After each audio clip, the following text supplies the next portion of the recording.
welcome to this video on photographytv.com. During this episode, we're going to talk about 3 things that you should focus on to start taking better pictures. And the point of this video is to help you prioritize what to focus on first.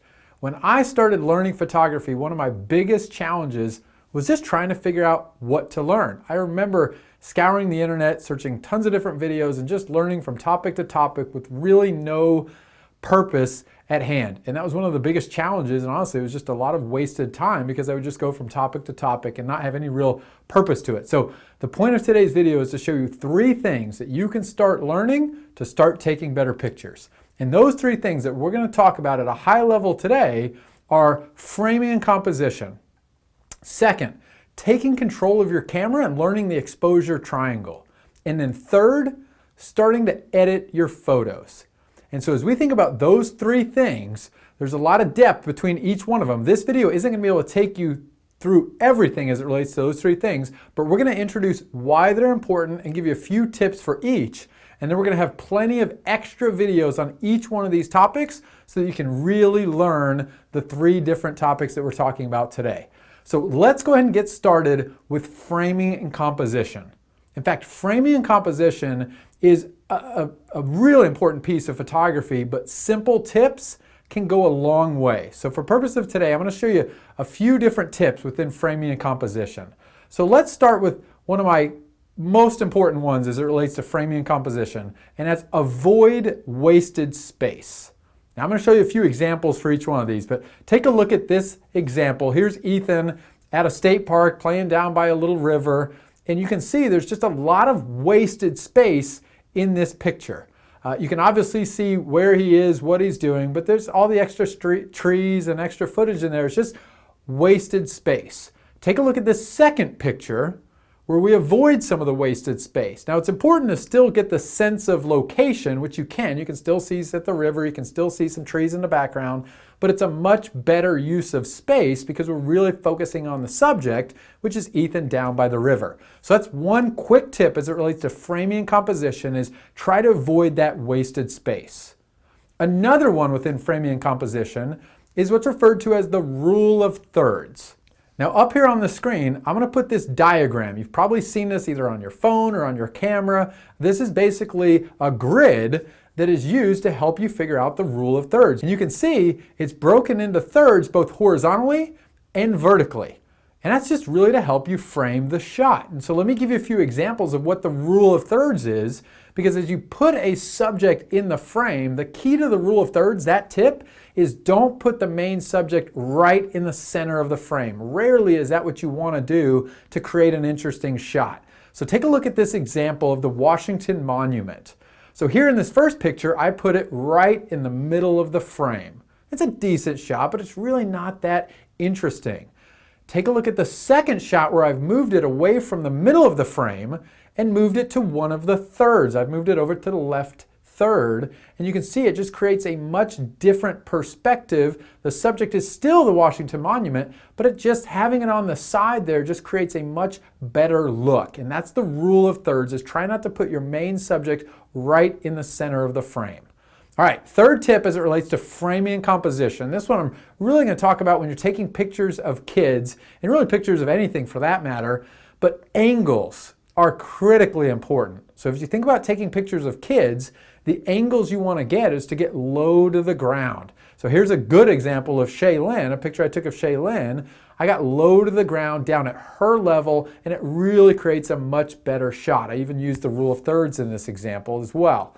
But that picture would not be as good if I was standing up flat-footed looking down at her. So be aware of the angles, get low to the ground when taking pictures of kids. Here's another one of my favorite shots that I've taken. This is Haley at the pool jumping right at me. Now the angle was what made this shot. I was right at her level across from the pool, zoomed in, and she's coming right at the camera. The angle was critical. Again, had I just been standing there at eye level shooting down, it would not have been that interesting of a shot. Rarely is standing at your normal height, putting the camera up to your eyes and just taking the shot a great angle. You want to get low, maybe get higher, just a different perspective. Angles are key. So that was just 3 tips within framing and composition to help you think about things to learn to start taking better pictures. There's a lot more that goes into framing and composition, but those are just a few things to whet your appetite. So that was one topic, framing and composition. The second thing that you want to focus on to start taking better pictures is start learning to take control of your camera and learn the exposure triangle.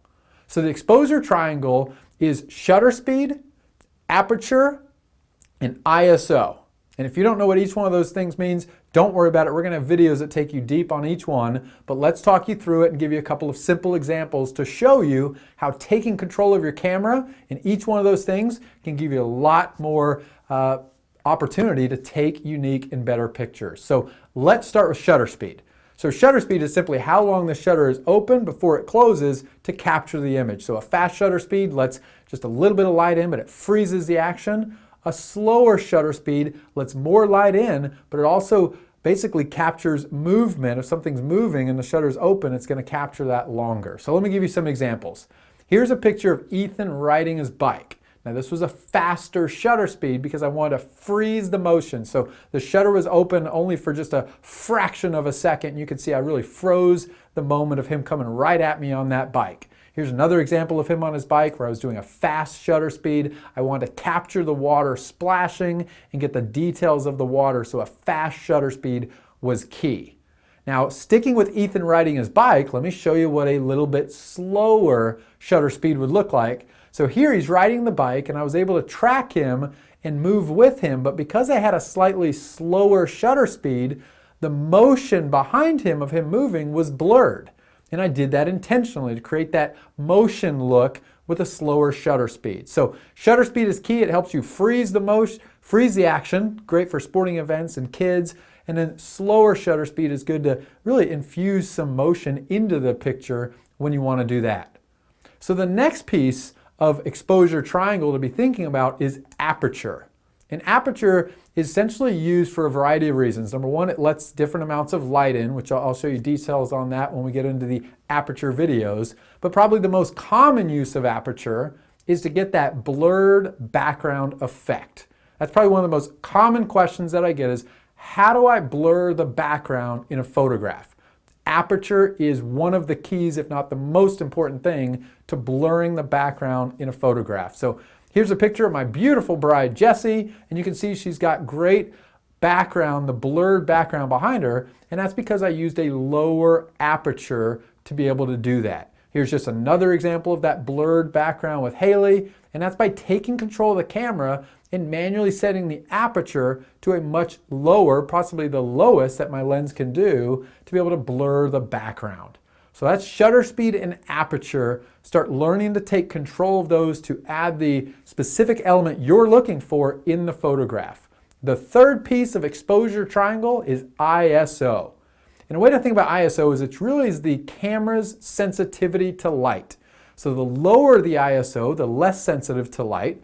The higher the ISO, the more sensitive to light. So meaning you get more light with a higher ISO and less light with a lower ISO. But the trick is it also impacts the quality of your image. That's probably the most important thing to know with ISO is that if you go too high, yes, you can take pictures in darker, lower light situations because you have a higher ISO, but you're going to get less quality with a higher ISO. So here's a couple of quick examples for you on this. Here's Ethan at Disney World. This is at ISO 100, one of the lowest ISOs that you have. So it's the highest quality of image because it's ISO 100. It was in broad daylight, easy to do. Now, also at Disney World, we were at the teacups and it was under a canopy. It was lower light. It was darker in there. So I had to crank the ISO much higher. And you can see if you zoom in, it just has less crispness to it, and that's what's called noise. So the higher up you go on ISO, you do lose some quality, but you're able to take pictures in lower light situations. So sometimes that trade-off is worth it. So again, we're going to have videos on each one of these to take you a lot deeper, but learning how to take control of your camera, specifically the exposure triangle, is a great way to start taking control and getting the images that you want and exactly what you're looking for. All right, the third thing I want you to focus on to start taking better pictures is how to edit your photos. Because editing is key. It's able to take a photo that looks good and just add a few minor adjustments. I'm not talking about any major edits, but just minor adjustments can really take a good photo and make it pop. And so let me show you an example here of Shaylin. This is her swimming in the pool. It's a good photo. I like the angle of it. But once I got it into Lightroom and I was able to make just a few minor adjustments, take a look at how the colors start to pop. And they really make it a little bit brighter and just really have that wow moment to it just by making a few minor adjustments. Now, a few key tips as it relates to editing photos is number one, you want to shoot in RAW.